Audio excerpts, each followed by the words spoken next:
लगाए जिसको संबोधन बोधक चिन्ह भी कहते हैं, तो राइट आंसर हो गया आपका भी।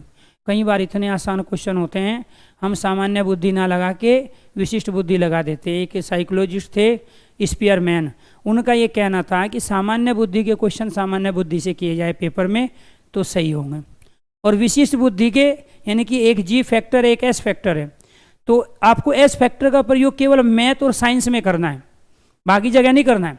जीएस में और हिंदी में केवल सामान्य फैक्टर का प्रयोग करना है। अगर किसी ने ब्रेन का सही तरीके से एनालिसिस किया है, स्टडी की है, तो उनका नाम है स्पीयरमैन। ब्रेन किस तरीके से हमारा फंक्शन करता है, अगर हम उस चीज़ को पहचान लें तो फिर हम कम समय में, कम घंटों में, कम दिनों में तैयारी करके बेस्ट रैंक ला सकते हैं। और ये सच्चाई है।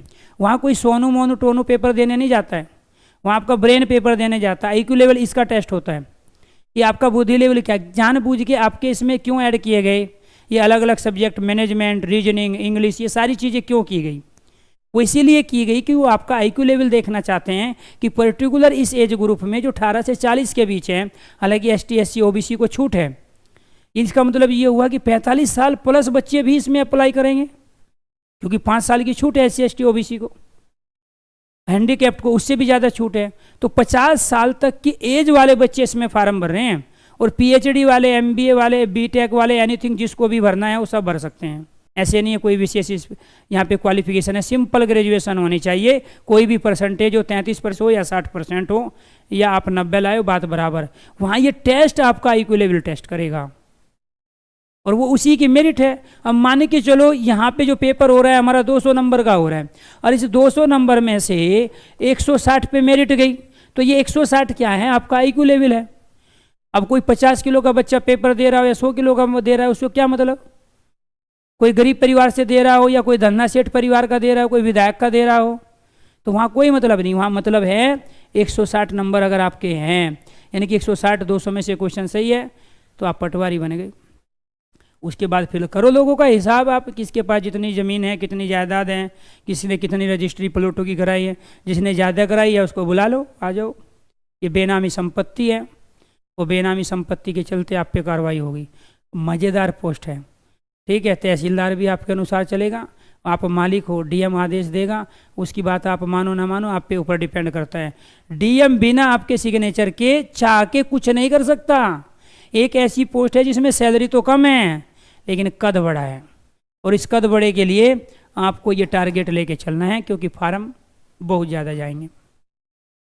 तो आप SDM को चुनौती दे सकते हो, आप DM की बात को इग्नोर कर सकते हो, आप तहसीलदार को अपने पास कुर्सी डाल के बैठा सकते हो। कद बड़ा है, सैलरी कम है, ऐसी पोस्ट है। तो इसीलिए आपको अपना IQ लेवल दिखाना है वहाँ पे। हम मान के चलो कोई तहसीलदार प्रमोशन के थ्रू चला गया वहाँ तक, ठीक है, तो उसको तो आप आईना दिखाई दोगे, ठीक है, क्योंकि आप पढ़ के गए हो, आपको इंग्लिश आती है, हिंदी भाषी राज्य है, इंग्लिश टेस्ट पास करके गए हो आप। रीजनिंग आपको आती है, रीजनिंग लगा देना आप बीच में। जब भी तहसीलदार दाएँ बाएँ करे तो आप रीजनिंग लगा देना। तहसीलदार बिना आपके फाइल पास नहीं कर सकता है, DM SDM बिना आपके किसी भी फाइल पे सिग्नेचर नहीं कर सकता है। पहले साइन आपके होंगे, आप अपने तरीके से वेरीफाई करेंगे, उसके बाद।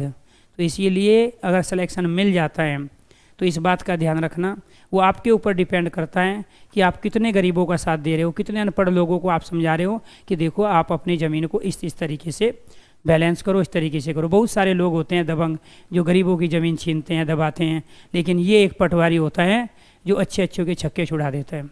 आप कलम से भी मार सकते हो और आप अपने रुतबे से भी मार सकते हो, लेकिन आपको इसलिए भर्ती होना है क्योंकि आपको उन लोगों का साथ देना है जो गरीब है, शोषित है, बड़े अमीरों के द्वारा या विशेष धन्ना सेठों के द्वारा या जो भूमाफिया उनके द्वारा जो सताए जा रहे हैं, उनकी ज़मीन को ज़बरदस्ती कब्जा किया गया है। क्योंकि आप अपनी कलम चलाओगे तो दुनिया सुनेगी, और ये सच्चाई बता रहा हूँ। DM और SDM भी आपको हुक्म नहीं दे सकते कि आप इसको पास कर दो इलीगल चीज़ को, क्योंकि मेन मुखिया आप हो उस पद के।